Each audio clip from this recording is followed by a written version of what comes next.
আসন্ন ২০২৬ বিধানসভা নির্বাচনকে সামনে রেখে পূর্ব মেদিনীপুরের পটাশপুরের রাজনৈতিক আবহ ক্রমশ তীব্র হচ্ছে।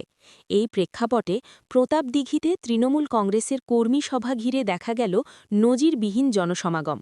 সভাস্থলে সকাল থেকেই ভিড় জমাতে শুরু করেন দলীয় কর্মী সমর্থকেরা। পাশাপাশি সাধারণ মানুষের উপস্থিতিও ছিল চোখে পড়ার মতো। গোটা এলাকা জুড়ে ছিল উৎসব মুখর পরিবেশ, যা স্পষ্টভাবেই ইঙ্গিত দিচ্ছে নির্বাচনের আগে তৃণমূলের সংগঠন কতটা সক্রিয় এবং সুসংগঠিত। সভামঞ্চ থেকে একাধিক নেতানেত্রী পটাশপুরের উন্নয়নের খতিয়ান তুলে ধরেন।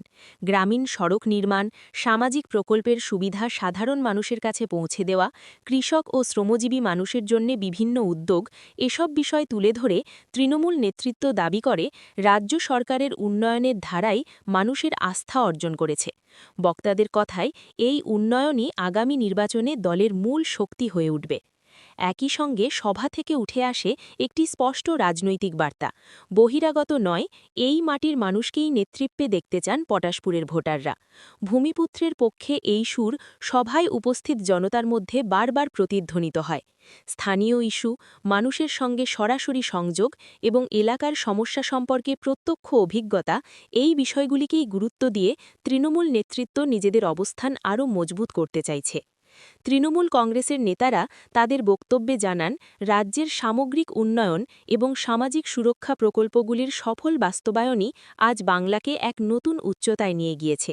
এই ধারাবাহিকতা বজায় রাখতে গেলে স্থিতিশীল ও জনমুখী সরকার প্রয়োজন, আর সেই কারণেই আবারও মমতা ব্যানার্জির নেতৃত্বে সরকার গঠনের পক্ষে জোর সওয়াল করা হয় সভা থেকে।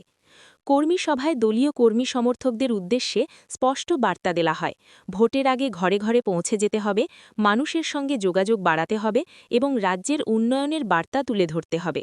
সংগঠনের এই তৃণমূল স্তরের সক্রিয়তাকেই আসন্ন নির্বাচনে জয়ের মূল চাবিকাঠি হিসেবে দেখছে দল।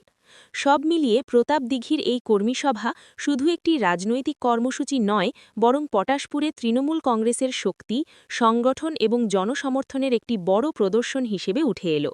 নির্বাচনের আগে এই জনসমাগম নিঃসন্দেহে রাজনৈতিক সমীকরণে গুরুত্বপূর্ণ প্রভাব ফেলতে পারে বলে মনে করছে ওয়াকিবহল মহল।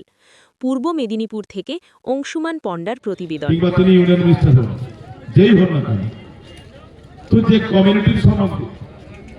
বিজেপির নেতারা কিছুই জানেন না, সেই মানুষগুলোকে কি বোঝাবেন আপনি?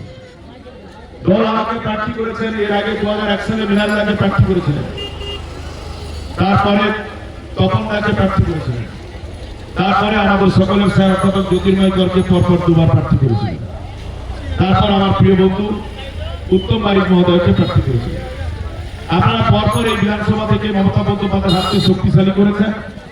দিদি যাদেরকে টিকিট দিয়েছেন আপনারা তাদেরকে জয়ী করেছেন। এবার এই সভা থেকে আপনারা বলছেন যে আপনারা আমাকে আশীর্বাদ করুন। আমি শুধু এইটুকুনি কথা বলতে পারি, আপনারা আমাকে আশীর্বাদ করুন। আমি আপনাদের সেবক হিসেবে আগামী যতদিন বাঁচবো ততদিন আপনাদের কাজ করব। মানুষের ধৈর্য থেকে গেছে।